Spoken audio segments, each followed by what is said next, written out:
주악에 맞추어 묵상기도 올리시면서 2020년 4월 24일 마지막 주일 부활절 두 번째 주일 예배를 드리겠습니다.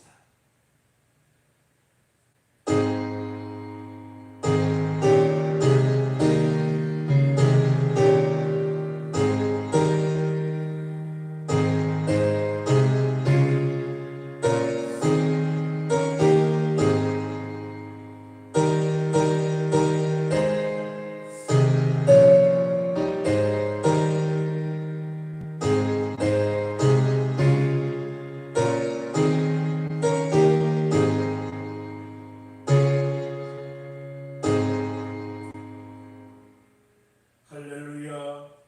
그의 성수에서 하나님을 찬양하며 그의 권능의 궁창에서 그를 찬양할지어다. 그의 능하신 행동을 찬양하며 그의 지극히 위대하심을 따라 찬양할지어다. 아멘. 자연을 지배하시며 때마다 일마다 승리하는 믿음을 주시는 하나님 아버지, 오늘 거룩한 주일에 성삼위 하나님을 찬양하고 경배하는 자리에 불러주심을 감사드립니다. 삼라만상도 부활의 기쁨을 송축하면서 하나님의 권능을 찬양하며 높고 위대하심을 경배하는 줄로 믿습니다. 오늘도 말씀 안에서 기도하는 모든 것들이 응답되는 해결의 실마리를 발견하는 기쁨이 있게 하여 주옵소서. 예배 시험을 주님께 의탁하오며 예수님의 이름으로 기원하옵나이다. 아멘. 다같이 찬송가 35장 찬송 부르십니다. 큰 영화로우신 주 이곳에 오셔서 찬송 부르십니다. Yeah.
46번 시편 104편에 있는 말씀을 서로 교독해 나가십니다.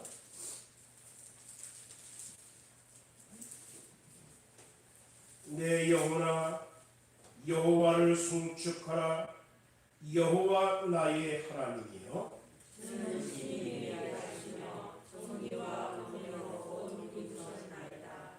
주께서 옷을 입음같이 빛을 입으시며 하늘 휘장같이 지시며 우리의 자기의 불꽃을 던지시며 구름으로 자기 수레를 삼으시고 바람 날개로 다니시며 바람을 자기 사신으로 삼으시고 불꽃으로 자기 사역자를 삼으시며 땅의 기초를 보사 영원히 흔들리지 아니하게 하셨나이다.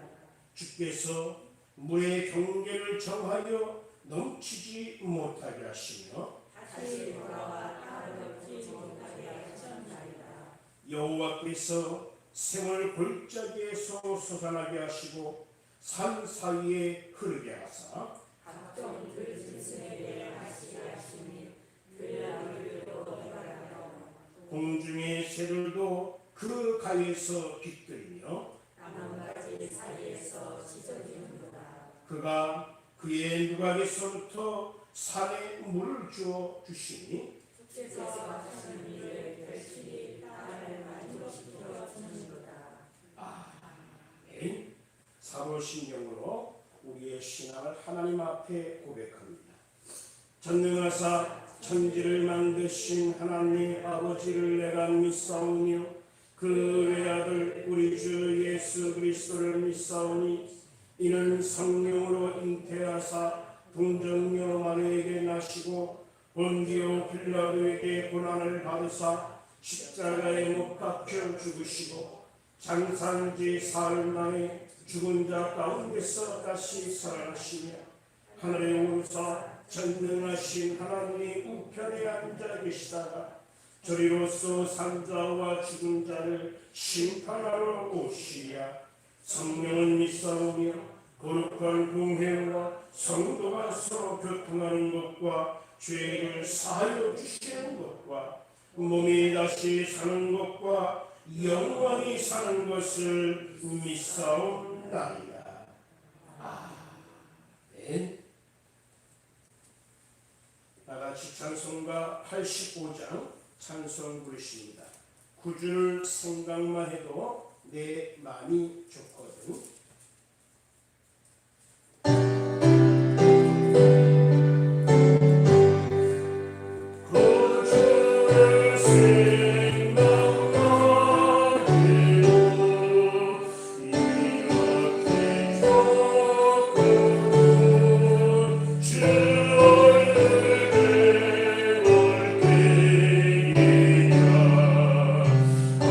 얼마나 좋으면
우주 만물을 창조하시고 자연을 지배하시는 하나님 아버지, 자연은 사람이 억제할 수 없는 막강한 힘을 가지고 있으나 하나님의 권능의 통치를 향한다는 사실을 믿지 않고 우리가 자연에 순응하지 못한 불신앙을 고백합니다.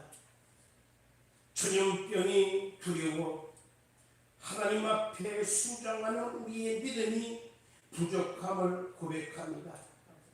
하나님께 기도도 하지 않으며 과학적인 방법으로만 생명을 지키려 한 우리의 어리석음을 고백합니다. 전능하사 천지를 만드신 하나님을 믿는다고 신앙 고백하지만 실제 생활에서는 하나님을 믿지 않고 사람의 권세나 재물과 돈에 의지하고 살아온 이 죄인들을 불쌍히 여겨 주옵소서. 우리 죄를 위하여 십자가에 못 박혀 돌아가신 예수 그리스도 그 보혈의 공로로 인하여 이 시간 우리의 이 부족하고 연약한 악한 심령이 성결되기를 원합니다. 하나님이 영신이 예배하는 자가 신령과 진정으로 예배할지라고 하셨는데 주의 시간 성삼위 하나님께서 우리 심령과 육신과 모든 것을 주장하시사 하나님께만 영광이 되는 귀한 예배가 되게 하옵소서.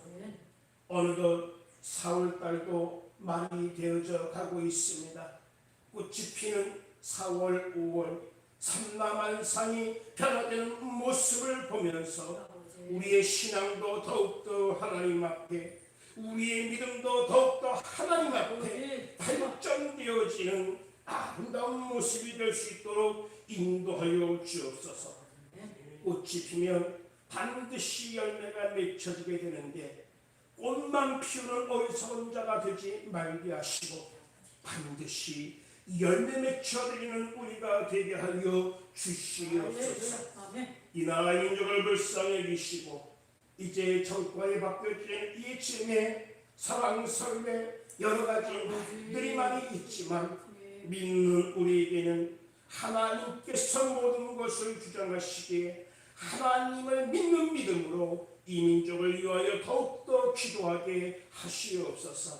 이 민족을 위하여 기도할 때에 하나님께서 이 대한민국을 천하 만국에 높이실 줄 믿습니다. 코로나19로 인하여 어려움 당하는 모든 세계 모든 백성들 위해 함께하여 주십사.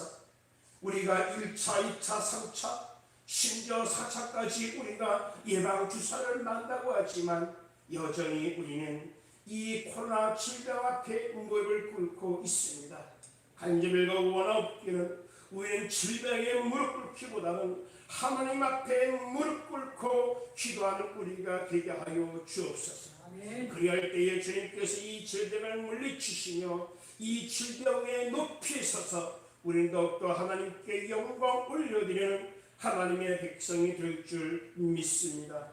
이 시간 오늘 예배에 참석하는 모든 성도들 위해 함께 하시사 저희들의 육신의 약함을 돌보시고 건강을 허락하여 주옵시며 항상 하나님께 대한 믿음이 예전이나 지금이나 변치 않도록 붙잡아 주시옵시고 결국 우리 믿는 자가 성도가 가야 곳은 저 천성 천국인 것을 바라볼 때에 우리가 인생으로 사는 이유를 바로 알게 하여 주시옵소서. 이 시간 하나님의 말씀 우리 심령 가운데서 움직이는 능력이 되기를 원합니다. 말씀이 운동력이 되어서 우리 심령을 변화하시고 성령의 감화감동으로 역사하시사 이 말씀으로 인하여 치유받게 하시며 이 세상을 살아갈 능력이요 힘이 되게 하여 주시옵소서. 귀한 은혜와 감동으로 우리와 함께하여 주실 줄 믿사오며 예수님의 이름으로 기도하옵나이다. 아멘. 오늘 하나님께서 우리에게 주시는 말씀은 구약성경 시편 52편에 있는 말씀이 되겠습니다. 시편 52편 1절로 9절에 있는 말씀을 보십니다. 우리 같이 한 목소리로 1절부터 9절 한 장 전체를 한 목소리로 봉독해 나갑니다. 포악한 자여, 내가 어찌하여 악한 계획을 스스로 자랑하는가? 하나님의 인자하심은 항상 있도다. 내 혀가 심한 악한 자여, 날카로운 삭도같이 간사를 행하는도다. 내가 선보다 악을 사랑하며 의를 말함보다 거짓을 사랑하는도다. 셀라. 간사한 혀여, 너는 남을 해치는 모든 말을 좋아하는도다. 그런즉 하나님이 영원히 너를 멸하시며 너를 붙잡아 내 장막에서 뽑아내며 살아있는 땅에서 내 뿌리를 빼시오다. 셀라. 의인이 보고 두려워하며 또 그를 비웃어 말하기를 이 사람은 하나님을 자기 힘으로 삼지 아니하고 오직 자기 증오의 풍부함을 의지하며 자기의 악으로 스스로 든든하게 하는 자라 하이로다. 그러나 나는 하나님의 집에 있는 푸른 감람나무 같으며 하나님의 인자심을 영원히 의지하이로다. 주께서 이를 행하셨으므로 내가 영원히 주께 감사하고 주의 이름이 선하심으로 주의 성도 앞에서 내가 주의 이름을 사모하리라. 아멘. 찬송가 176장으로 찬양 올리시는 말씀을 상고하겠습니다. 주님 다시 어느 때 다시 오실는지 아는 이가 없으니 찬송 올리십니다.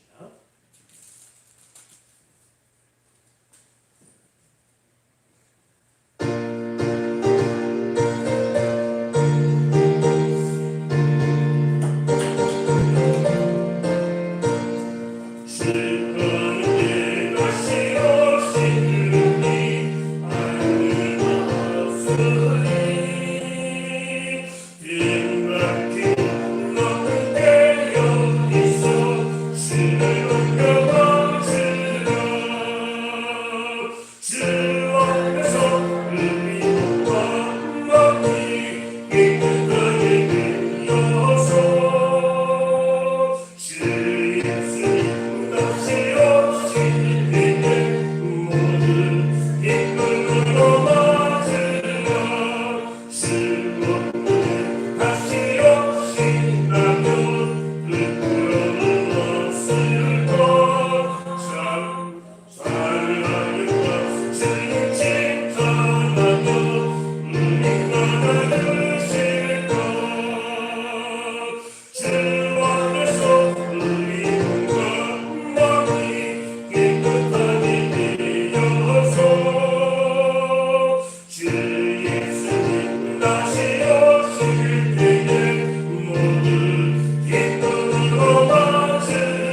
앞뒤에 부름 보시면서 인사 나누십니다. 말씀으로 승리합시다. 이 인사말로 서로 인사 나누시겠습니다. 말씀으로 승리합시다. 말씀으로 승리합시다.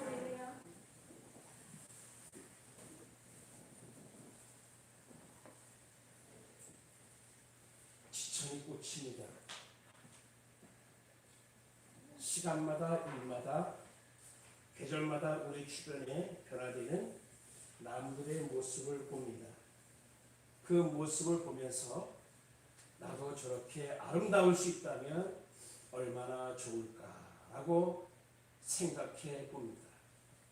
어떤 사람은 꽃을 보면서 핸드폰으로 동영상을 찍습니다. 그러면서 참 아름답다. 그러면서 페이스북에 인터넷에 올리기도 합니다. 어떤 사람은 사진을 찍습니다. 또 어떤 사람은 그 꽃을 보면서 그림을 그리기도 합니다. 자, 꽃은 뭔가 우리 사람들 마음 속에 아름다움을 창조하는 능력이 있는 것 같아요. 그리고 뭔가 침체되어 있던 우리 마음 속에 새로운 소망과 희망을 주는 그 어떤 능력이 있어요. 봄은 모든 나물이 죽었던 것 같은데 다시 솟게 하는 그러한 능력을 우리에게 가르쳐 줍니다. 골짜기에 피어난 꽃에도 향기가 있지만 버림받은 잡초더미 위에도 꽃이 피고 그 잡초더미 위에 핀 꽃도 향기를 바라는 것을 보게 됩니다. 사람들이 만들어 놓은 온실 속에 사랑받은 화초가 있는가 하면 벌판에서 혹한의 추위를 견디고 모진 비바람을 견디면서 피는 그러한 들꽃이 있습니다. 사람들의 발걸음에 무참하게 짓밟히는 풀잎, 그 뭉개지는 아픔이 얼마나 클까요? 그렇지만 시간이 지나면 그 뭉개지는 아픔을 딛고 일어서는 것이 바로 봄에 피는 들꽃의 힘입니다. 제 페이스북과 카카오톡의 계정에 보면은 제 얼굴이 옛날에는 얼굴이 있어야 했는데 지금에는 얼굴이 사라지고 그림 하나가 떡하니 자리를 차지하고 있습니다. 그 그림이 무슨 그림이냐면 민들레꽃. 민들레꽃인데 그냥 뭉쳐있는 민들레꽃이 아니라 바람이 휙 불어서 민들레꽃이 풀씨가 되어서 날아가는 그림의 형상의 이미지를 제 매일 이렇게 그림에다가 띄어 올려놓았습니다. 한 시인의 시입니다. 꽃대중이 빛을 펄럭인다. 오직 낮은 몸짓으로 외로움도 슬픔도 이겨내면서 바람에 흔들린다. 때로는 흩어져 버리고 때로는 부서져 버리고 금가고 부서진 길을 가야 할 때 운명이란 묘비명이 되어 더 이상 흩날리지 않을 것이다. 사랑이란 이름으로. 시의 제목이 민들레입니다. 오늘 오른쪽 맨 앞에 계신 박장락 성도님 시, 호는 대안입니다. 민들레. 자, 우리가 꽃을 보면 어떤 사람은 사진 찍고 동영상을 찍고 그림을 그리지만 어떤 사람은 시가 생각이 나는 거예요. 단지 꽃이 아름답다라고 표현하지만 그 꽃을 보면서 아픔을 사하기도 합니다. 민들레가 얼마나 들꽃이면서 얼마나 많은 아픔을 가지고 있을까? 그러나 그 아픔이 결국 묘비명이 되어서 모든 대기의 사랑이라는 이름으로 흩뿌려진다는 것입니다. 저는 민들레가 참 연약한 꽃이거든요. 우리 사람이 입김을 살짝만 불어도 그냥 날아가는 굉장히 연약한 꽃입니다. 그렇지만 이 민들레가 그렇게 연약해서 그 홀씨가 흩어져 나갈 때만 그것이 바로 민들레의 사명입니다.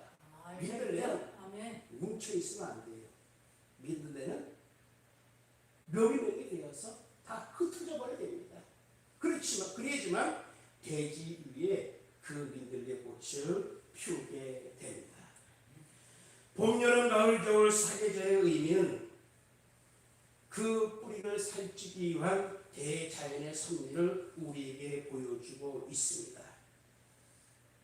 더불어서 잘났거나 못났거나 선택받은 인생에게는 각자에게 부여된 소중한 아름다움이 있다는 것입니다. 공중의 새를 보라, 들의 꽃을 보라. 예수님께서 그것을 말씀하시면서 그것도 내가 아끼는데 너를 아끼지 않아야 되느냐 라고 말씀하시면서 인생을 매우 귀중하게 생각했는데 그 인생이 잘났거나 못났거나 선택받은, 특별히 인생으로 선택받은 자는 각자에게 부여된 소중한 아름다움이 있다는 것입니다. 세상에 사랑 없이 태어난 것은 아무것도 없습니다. 인간이 인생에 사랑해야 할 이유가 없느냐? 이 세상에 태어난 것은 사랑 없이 태어난 것은 아무것도 없기 때문에 그래서 인생은 사랑해야 된다는 것입니다.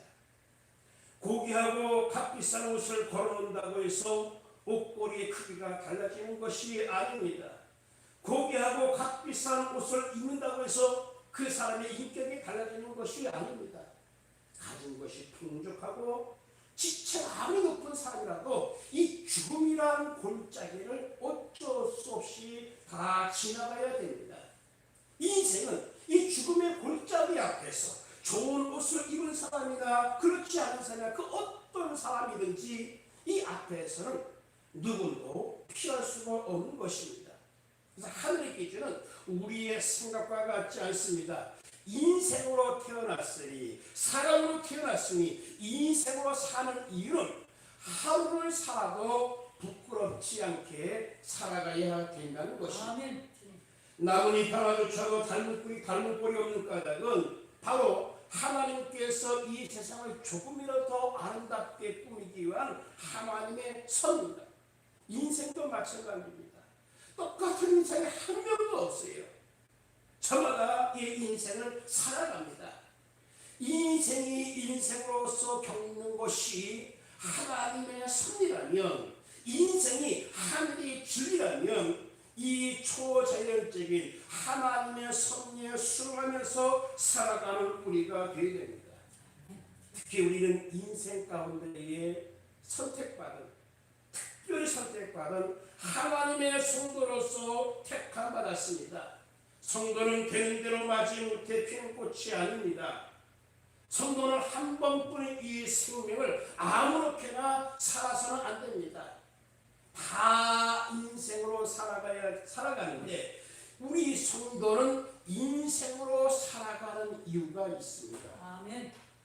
제가 이번 신학교 강의가 소위문답인데 소위문답 제1문에 보면 사람이 왜 삽니까? 라고 인생의 목적을 묻습니다.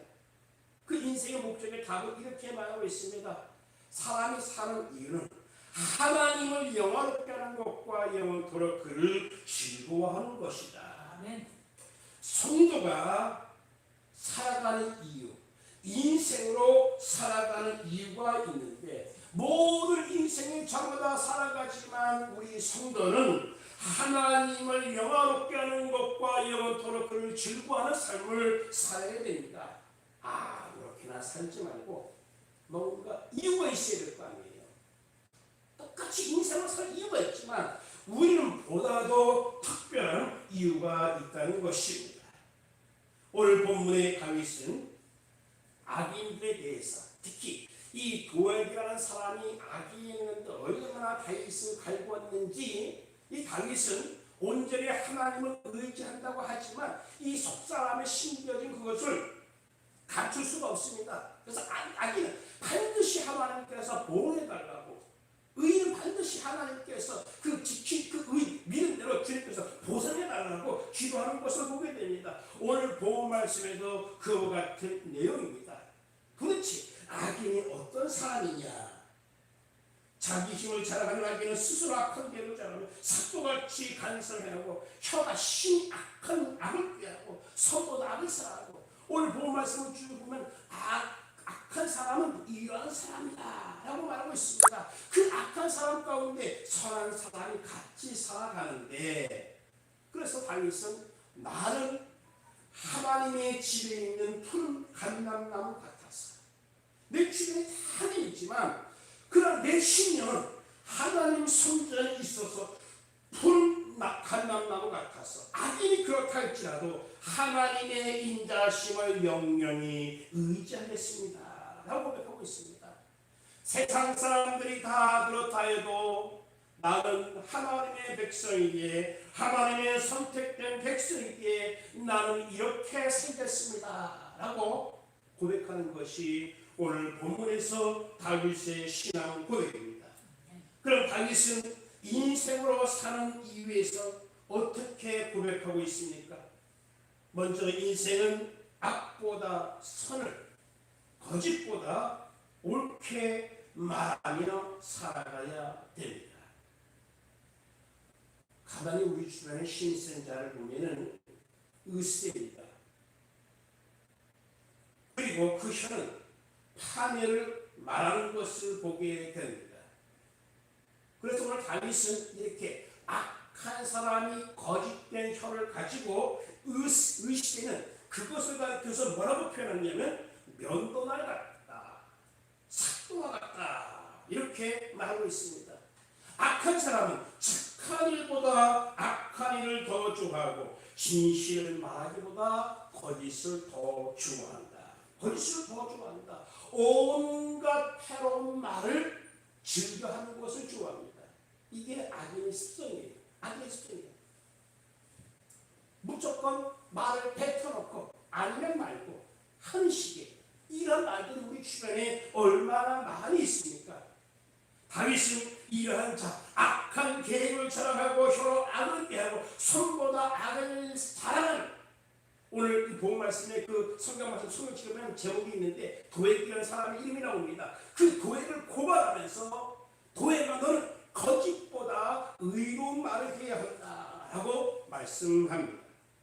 잠언서 13장에 사람은 입의 열매로 인하여 복록을 누리거니와 마음이 괴상한 자는 강포를 당하느니라. 입을 지키는 자는 그 생명을 보려나 입술을 크게 벌리는 자에게는 멸망이 오느니라.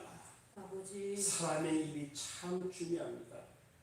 꽃은 그 모양으로 향기를 내고 흔들려서 그 시로 아름다움을 나타내지만 인생으로 사는 이유 가운데에 인생으로 살아간다는 우리가 입으로 하는 것이 굉장히 많은데 우리가 이 입으로 선한 것을 악한 것을 바꿔서는 안 됩니다.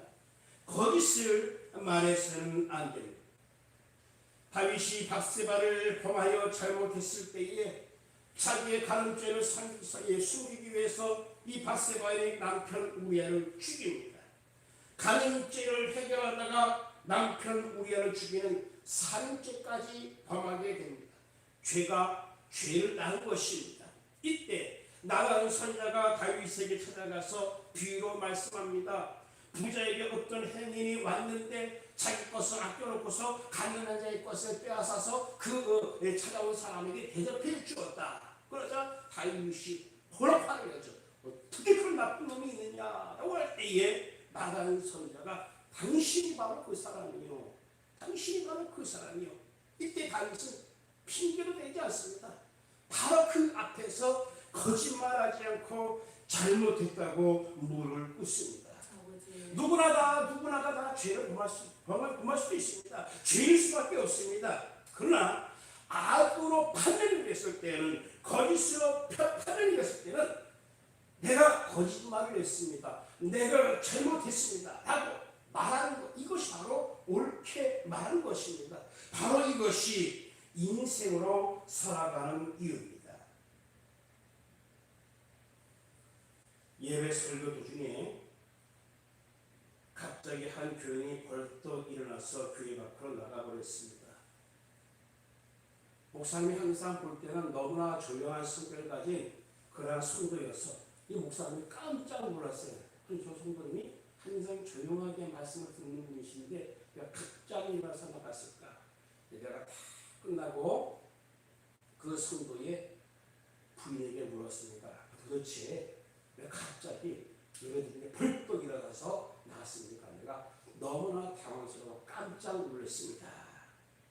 그 아내에게 이유를 물었습니다. 그런데 그 부인이 대답합니다. 아무것도 아니에요. 별것 아닙니다. 남편은 가끔 자다가 일어나서 나갈 때가 있어요. 그래서 그것뿐이에요. 그것뿐이에요. 우스갯소리입니다.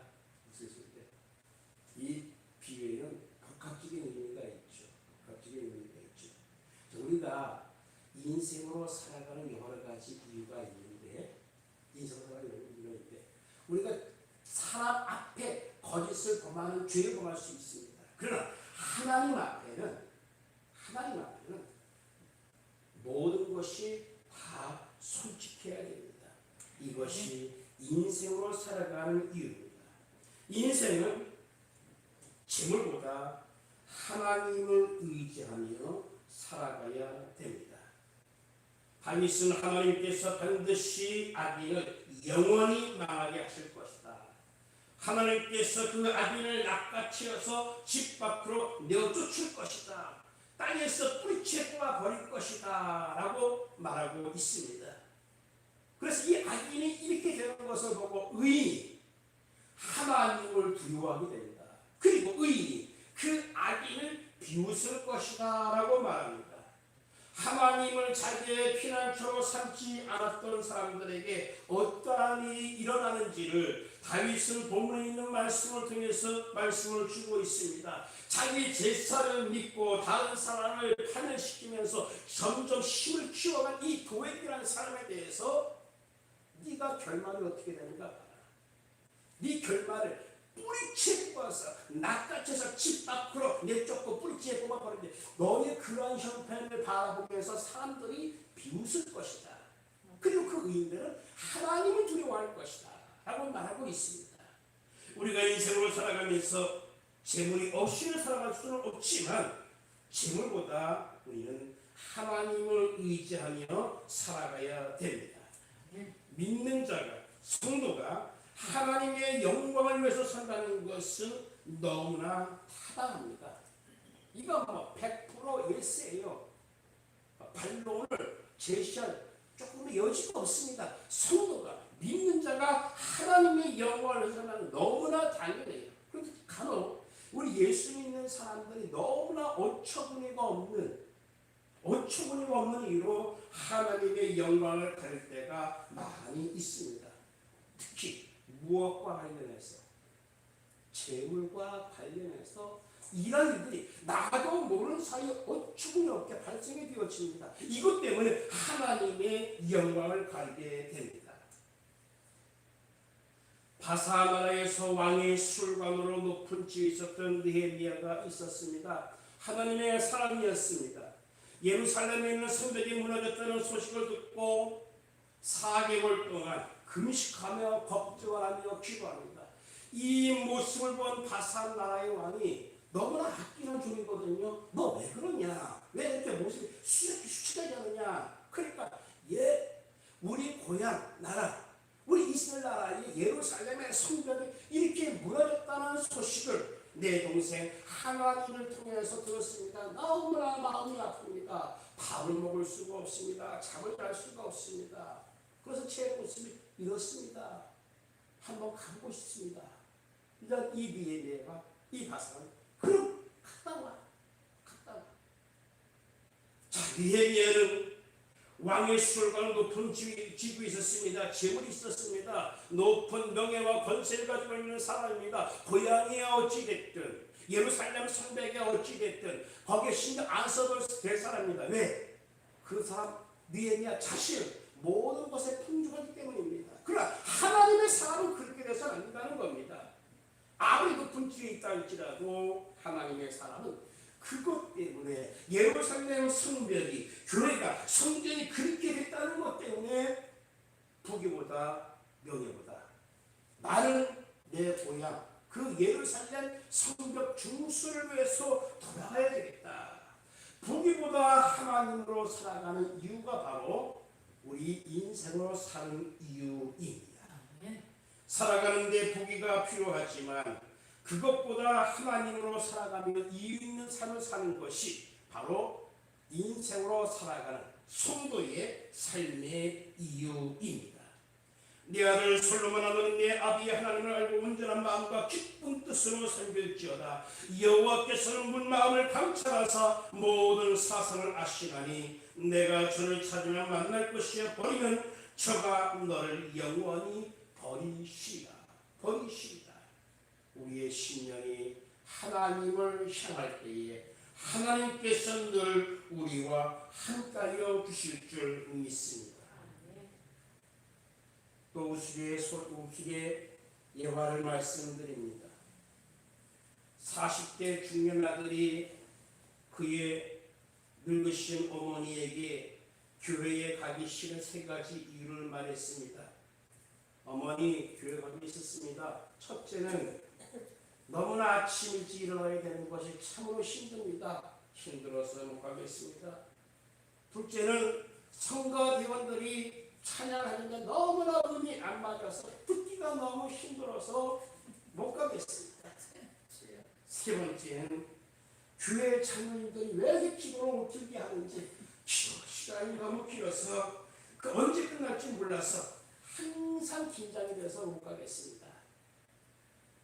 그러자 어머니가 네가 꼭 교회에 가야 할 이유가 있다. 네가 꼭 교회에 가야 할 이유가 있는데 3가지를 말합니다. 첫째는 교회에 모여서 예배드리는 것은 하나님의 명령이야. 하나님의 명령이기 때문에 꼭 교회에 가야 돼.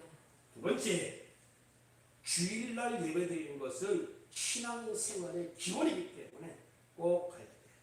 세 번째, 가장 큰 이유인데 네가 그 교회 담임 목사지 않냐? 네가 그 교회 담임 목사지 않냐? 인생으로 살아야 할 이유가 많이 있지만 우리는 하나님의 택함 받은 성도입니다.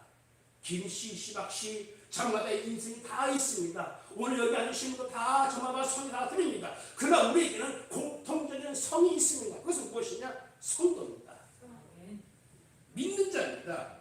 믿는 자가 살아가야 할 이유, 성도이기 때문에 우리는 하나님의 인생으로서 살아가야 할 이유가 있습니다. 마지막으로 인생은 의인의 형통함에 대해서 확신하면서 살아가야 됩니다. 모두가 다 그렇게 살아가는데 이렇게 산다고 해서 내 끝이 좋을 수 있을까라고 의심할 수도 있겠지만 그러나 성도는 인생은 의인의 형통함에 대해서 확신하면서 살아가야 된다는 것입니다. 다윗이 오늘 본문 10편 50편에 고백한 것은 뭔가 일이 풀려서 된 것이 아닙니다. 여전히 도액이라는 사람이 자기네 악인의 형통함을 잘하면서 자라나고 있는 그러한 상태입니다. 그러한 상태에서 다윗은 고백합니다. 나는 하나님의 집에서 자라나는 감람나무와 같습니다. 세상이 어떻게 흘러가든 나는 하나님의 한결같은 사랑을 받는, 언제까지나 하나님의 사랑을 받는 하나님의 사랑입니다. 성전에서 자라는 감람나무와 같습니다. 그렇기 때문에 나는 하나님께서 하신 일 때문에 언제까지나 주를 찬송하겠습니다. 악인이 형통해도 주를 찬송한다는 말입니다. 내가 주께 주의 이름에 소망을 두는 것은 하나님이 선하시기 때문입니다. 내가 주의 성도들과 함께 찬송하겠습니다. 우리는 인생으로 살아갈 때에 의인은 반드시 하나님께서 잘되게 하신다는 이 확신, 잘되게 하신다는 이 확신을 가지고 살아가야 됩니다. 노아는 사람들이 세상에 빠져서 하고 있을 때에 하나님께서 말씀에 기록한 대로 당대의 완전한 자요 의인이었습니다. 그에게 하나님께서 방주를 짓게 만들었습니다. 방주에 들어갈 때 들어갔습니다. 방주는 나오랄 때 나왔습니다. 그리고 이 노아는 하나님께 제사를 드렸습니다. 이것이 하루 이틀 되어진 것이 아니라 수백 년에 걸쳐진 노아의 삶입니다. 어찌 보면 노아의 인생은 전혀 없어요. 그냥 하나님께서 하루 하면 100년 동안 계속 뚝딱뚝딱 밟고 있습니다. 배를 있습니다. 미친 짓이죠. 비웃을 짓이죠. 그렇지만 노아는 그렇게 했기에 하나님께서 이렇게 말씀하셨습니다. 완전한 자유 의인이다. 완전한 자유 의인이다. 노아는 확신함이 있었습니다. 내가 어찌 보면 인생에 볼 때는 참으로 어리석은 듯 하지만 하나님께 순종하는 것이기에 의인이 하나님의 말씀대로 따른 것이기에 하나님께서 나로 하여금 형통케 하실 것이다. 끝까지 순종할 때에 그의 가족이 구원받는 것을 보게 됩니다. 베드로가 사역을 하다가 몸과 마음이 아주 힘들어져서 문제 누웠습니다. 베드로에게 한 의사가 나와서 진매를 하더니 이런 기력이 쇠하였습니다. 아무래도 좋은 삼계탕을 끓여서 먹어야 되겠습니다. 그러면 걱정이 날 것입니다.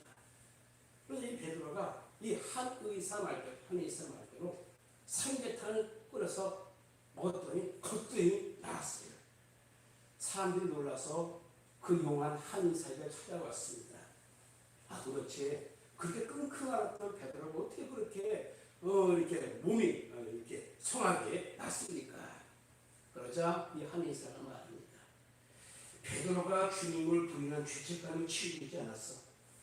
닭이 울 때마다 몸과 마음이 엄청난 스트레스를 받았더니 그래서 그놈의 닭을 잡아 먹으면 몸과 마음이 돌아올 것이라고 내가 말했더니 그 닭을 잡아 먹었더니 그렇게 삼계탕을 먹더니 기억이 살았습니다. 우리가 사역을 하면서 여러 가지 일들이 많이 있습니다. 죄를 지을 수밖에 없는 상황이 있습니다. 악인의 형통을 바라보면서 하나님을 의심할 때도 있습니다. 그러나 우리가 성도로서 인생으로 살아가야 할 이유는 무엇이냐? 우리가 성도로서 살아가야 할 이유는 무엇이냐? 악보다는 선, 거짓보다는 옳게 말하며 살아가야 됩니다. 재물보다는 하나님을 의지하며 살아가야 됩니다. 그리고 반드시 의인 하나님께서 형통해 주신다는 것을 믿고 살아갈 때에 저나 여러분이나 인생으로 살아가야 하는 이유가 됩니다. 기도하시겠습니다. 인생으로 살게 하시니 감사드립니다. 짐승들이 깨닫지 못하는 것을 깨닫는 인생이 되게 하시니 감사드립니다. 들풀꽃들이 가지고 있지 않는 아름다움을 가지게 하시니 감사드립니다. 이러한 귀한 인생으로 살아가고 있는데 주여 인생으로 살아가는 이유를 모른 채 인생을 사는 자들이 얼마나 많이 있습니까? 주여 우리는 인생으로 사는 이유를 알고 있사오니 인생으로 사는 이유도 없게 살아가는 하나님의 백성 인생이 되게 하여 주옵소서. 예수님의 이름으로 기도하옵나이다. 아멘. 찬송가 올리십니다. 315장 내 주 되신 주를 참 사랑하고 찬송 올리십니다. 널 구합니다.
기도해 주시고 위원으로 수고해 주시겠습니다.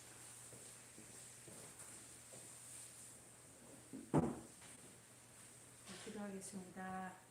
할렐루야. 고맙고 감사하신 하나님 아버지 은혜를 감사하고 감사합니다. 부족하고 연약한 저희들을 항상 주님 사랑해 주셔서 거룩하고 복된 날 주님 전에 나와 은혜 받게 하시니 감사를 드립니다. 아버지, 이 한 시간에 저희들은 너무나도 귀한 말씀으로 은혜를 받고 감사하여 귀한 말씀으로 하나님 또 은혜를 받았고 또 이 한 시간에 귀한 예물을 주님께 드리려고 합니다. 저희들 이 예물이 드려지는 곳마다 주의 영광만이 나타날 수 있도록 도와주시고 주님 이 제단에 쓰여질 때마다 주님 영광이 나타나게 도와주시옵소서. 아버지, 또 코로나로 정말로 너무나도 애쓰고 힘썼지만 저희들은 또 모든 사람들이 또 조금씩 마음이 흩어져 가고 정말로 수고했다고 서로 축하한다는 뜻으로 하나님 하고 있습니다. 얼마 되지 않으면 또 마스크도 벗을 것 같습니다. 하나님 도와주셔서 너무 감사합니다. 하지만 우리 성도님들 많이 나오셔서 같은 은혜 받고 같은 예배를 드릴 수 있도록 도와주시옵소서.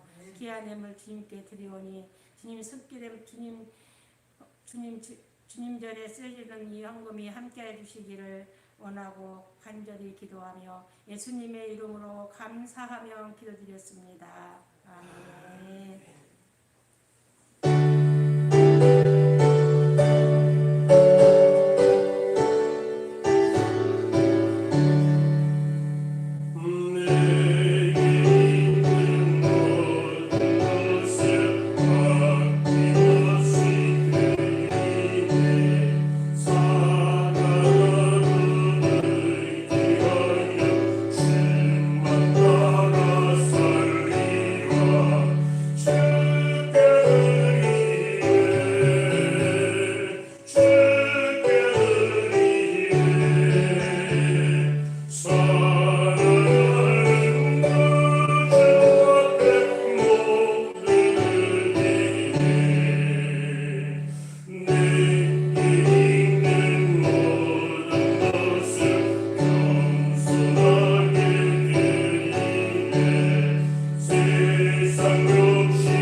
사랑하고 축복합니다. 인사 나누시겠습니다. 할렐루야. 주 안에서 사랑하고 축복합니다. 할렐루야. 주 안에서 사랑하고 축복합니다. 여러분 모두를 사랑합니다.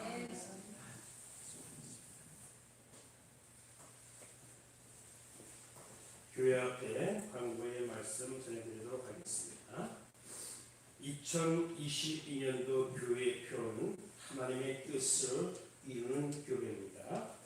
코로나19로 인한 사회적 거리두기가 지난 월요일부터 해제가 되었습니다. 사적 모임이나 행사, 집회 인원의 제한이 모두 해제되었습니다. 하지만 실내 마스크 착용 및 개인 방역 수칙은 계속 유지되고 있는 상황입니다. 특별히 지난 한 주간도 보면은 코로나 전염병은 나았는데 후유증으로 인해서 세상을 뜨신 분들이 꽤 많더라고요. 그래서 낫다고 또 지하 거리두기가 해결했다고 해서 그것이 안전한 것이 아니라 항상 평소에도 우리의 건강을 잘 지켜나가는 우리가 되어야 되겠습니다. 늘 개인 방역 수칙은 잘 지켜주시기를 바랍니다. 다음 주일은 어린이 주일 되겠습니다. 5월 첫째 주일은 어린이 주일이고 둘째 주일은 늘 어버이 주일 되겠습니다. 특별히 5월 둘째 주일 어버이 주일은 어버이 날과 같이 이렇게 같이 되어 있습니다. 다음 주는 어린이 주일로 지킵니다. 그리고 5월 첫째 주일부터 오후 예배를 드리려고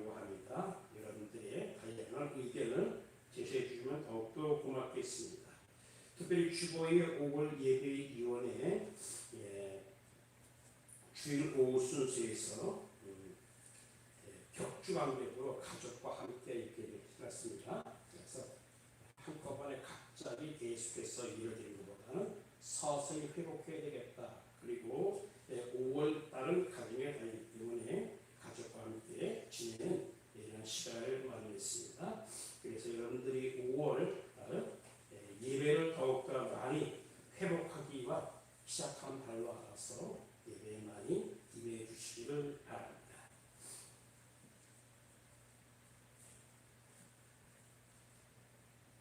11조 예물을 고봉희 장로님 올리셨습니다. 박광철 목사와 김숙경 사모 올렸습니다. 김희자 목사님 올리셨습니다. 박종명 목사님과 김고희 목사님 올리셨습니다. 박영 목사님과 유혁준 사모님 올리셨습니다. 감사 헌금을 김희자 목사님, 고봉희 장로님, 항상 지켜주시니 참 감사하여 이랑 목사님 가져 올렸습니다. 성순 전도사님, 도명자 집사님 올렸습니다. 김혜숙 전도사님, 박정혁 전도사님 올리셨습니다. 박신원 청년 올렸습니다. 박영 목사님과 유주 사모님 올리셨습니다. 새벽기도에 나오신 이정숙 권사님 올리셨습니다. 성경금 예물을 박광철 목사 올렸습니다. 박영 목사님 올렸습니다. 유혁준 사모님 올렸습니다. 김숙경 사모 올렸습니다. 김고희 집사님 올렸습니다. 미아헌금 예물을 박영 목사님과 유혁준 사모님, 그리고 각 구역에서 구역 예물을 공히 올리셨습니다. 다시 한 번 더 다같이 기도 올리십니다. 주님 감사합니다. 축복해 주시니 감사드립니다. 인생으로 살아가는 이 귀한 축복이 인생으로 살아가는 이유가 되게 하시니 깨닫게 하시니 감사드립니다. 인생으로 살아가는 동안 하나님을 영화롭게 하고 영원토록 그를 즐거워하는 삶이 되게 하여 주옵소서. 이 시간 하나님 앞에 귀한 예물을 올려드립니다. 바친 손길들마다 기억하여 주옵시고 하늘나라 창고에 쌓임받은 예물 되어서 주님께서 기뻐하시는 예물 되게 하여 주옵소서. 주님께서 이 예물을 기억하시며 놀랍게 축복하여 주실 줄 믿습니다. 물질로 인하여 궁하지 말게 하시고 비나지 말게 하시고 물질이 풍부하여 하나님께 영광 올려드리는 하나님의 백성이 되도록 주님 축복하여 주옵소서. 예수님의 이름으로 간절히 축복 기도하옵나이다. 아멘. 모두 다 일어나셔서 찬송가 1장 찬송을 부르십니다. 만복의 근원 하나님.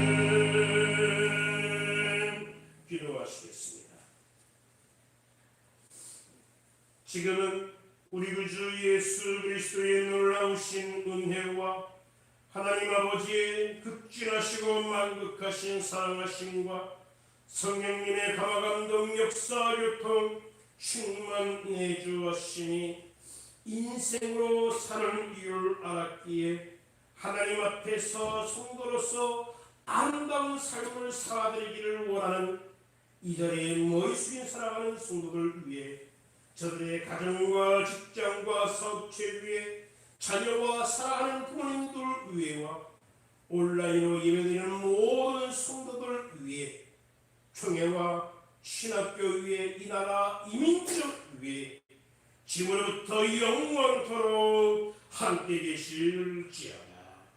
아멘.